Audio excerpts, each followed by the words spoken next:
আজকের ভাবনা ছায়াপথের অতিথি বাংলাদেশ টেলিভিশনের বিশিষ্ট তবলা যন্ত্রশিল্পী রবীন্দ্রনাথ পাল। আমরা তার সাথে কথা বলবো। দাদা কেমন আছেন?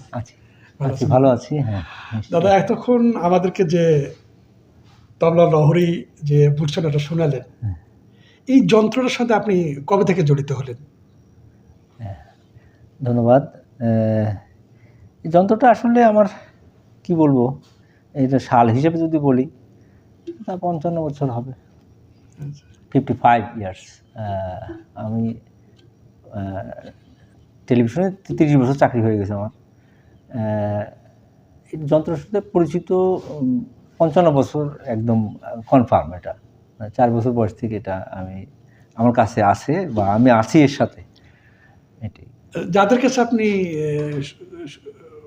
আপনাদের শিক্ষাগুরু, যাদের কাছে শিখেছেন, তাদের দুই একজন নাম উল্লেখ করতে পারবেন? যে হ্যাঁ, নিশ্চয়ই। আমি তো যখন গ্রামে থাকতাম, আমার হোম ডিস্ট্রিক্ট আগে বৃহত্তর পাবনা ছিল, এখন সিরাজগঞ্জ ডিস্ট্রিক্ট। তো সেখানে গ্রামেই থাকতাম, আমাদের গ্রামের বাড়ি, রেল স্টেশন আছে একটা। তো সেখানে আমাদের গ্রামের ভিতর তো আসলে ওইভাবে একজন গুরু ছিলেন, আমার গৃহ শিক্ষকও ছিলেন উনি, রমেশচন্দ্র দাস। ওনার কাছে আমি প্রথমে খোল শিখি, খোল বাজাই আমাদের গ্রামীণ জনপদে অনুসারে। এরপর একজন তবলাবাদক ছিলেন আমার গুরু, তিনি ওস্তাদ জনেন কর্মকার।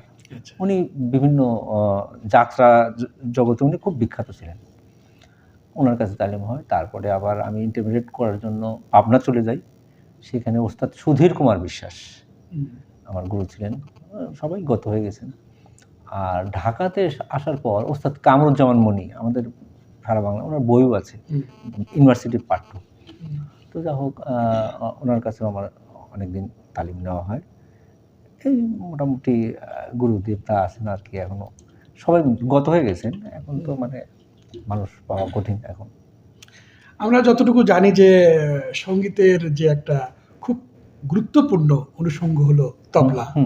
আর আপনি একদিন আমাকে কথা বলছিলেন যে অন্যান্য যন্ত্রের চেয়ে তবলাটা আসলে ব্যতিক্রম। এই যন্ত্রটাকে কন্ট্রোল করা বা রপ্ত করা খুব একটা জটিল ব্যাপার। এই জটিল অন্যান্য যন্ত্রের সঙ্গে তুলনামূলক একটু দর্শক যদি একটু বলেন।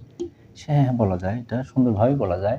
মানে যন্ত্র সবই কঠিন মূলত, যদি করতে হয় আর কি সঠিকভাবে। তার মধ্যে তবলাটা কঠিন এই অর্থে যে তবলাটা অত সহজে কথা বলে না।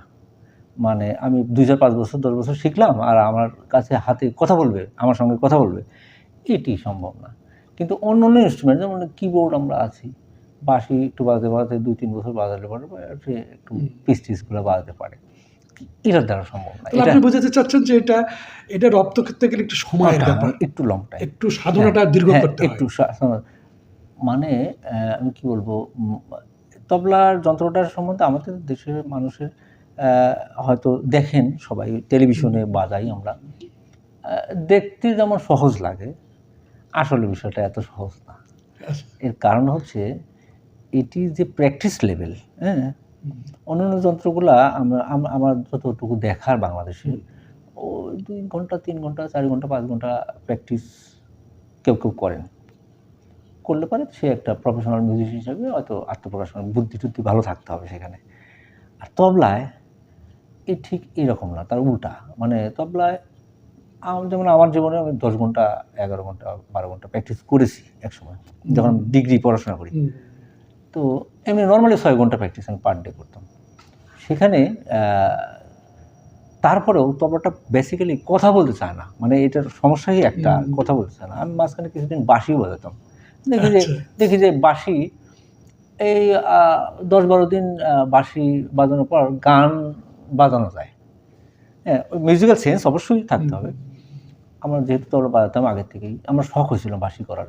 তো বাঁশি দেখি ওই ডাক দিয়েছেন দয়াল আমারে, এরকম গান, এগুলা গান আমি বাজাতে পারতাম, মানে অবিকল সুর বাজাতে পারতাম। তারপরে দেখি দাঁতের ব্যথা হয়, আমি আর বাঁশি ট্রাই করিনি কোনোদিন। হ্যাঁ, তবলাটা আমার তো বাঁশি খুব ভালো লাগতো তা না, মানে আমার ভালো লাগার জায়গা কিন্তু রিদম নিয়ে আমার কাজ। মাঝখানে আমি ঢাকাতে এসে কিন্তু ড্রামসও প্লে করেছি প্রফেশনালি। হ্যাঁ, এখন এইগুলো খুব বেশি আমার শিখতে হয়নি, কিন্তু তবলা এখনো ভাই আমার হয় না, এখনো হয় না আমার। কারণ হচ্ছে এই এত জটিল, আমি ওই জন্যই বলছি যে এটির কোনো কুল কিনারা আমি পালাম না এই পর্যন্ত। এবং এখনো শেখার মধ্যেই আছি। বড় বড় গুরুরা যারা বাজান, তাদের বাজানো অনুসরণ করা, এটার সবচেয়ে অসুবিধার জায়গা হচ্ছে যে গুণা। আমরা মনে হয় 1 2 3 4 5 6 7 8 9 10 11 12 13 14 15 16 বলে দিলাম, তাই তো? কিন্তু এর জটিলতা এমন গুণার বিষয় আছে যেগুলো নর্মাল মানুষও এটা, আমরা এই অনেক সময় দেখা গেল গুনতে গিয়ে ওই হোঁচট খাই। এর কারণ হচ্ছিল এই গুণাটা শেখা হচ্ছে ওইটাই লয়, যেটা আমরা বলছি যে লয় রাখার ক্ষেত্রে এই গোড়াটা, যদিও সেই সব তাল তালিমের এখন খুবই অভাব, কিন্তু আমাদের কিন্তু শিখতে হয়েছে ওটা। না হলে তো এই যে আপনার ক্যাসেট ফিল্ম এগুলোর মধ্যে বাজানো তো সম্ভব না আসলে।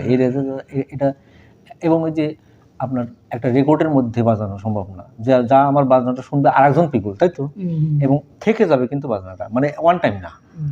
এই বাজনাগুলো কঠিন হয়ে যাবে যদি ওই গোনা হিসাব এটা না থাকে, ম্যাথমেটিক্যাল।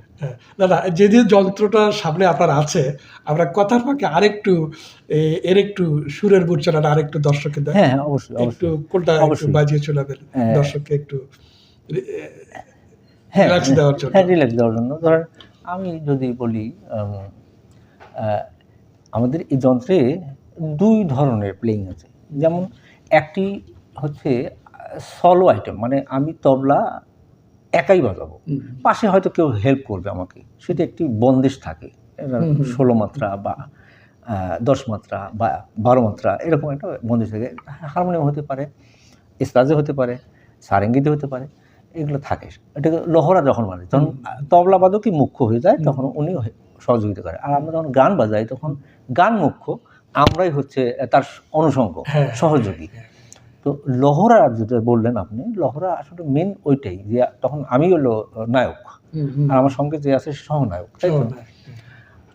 আর গানের সাথে যখন আমি প্লে করি আমি নায়ক না, তখন গান যে গাছে সে নায়ক।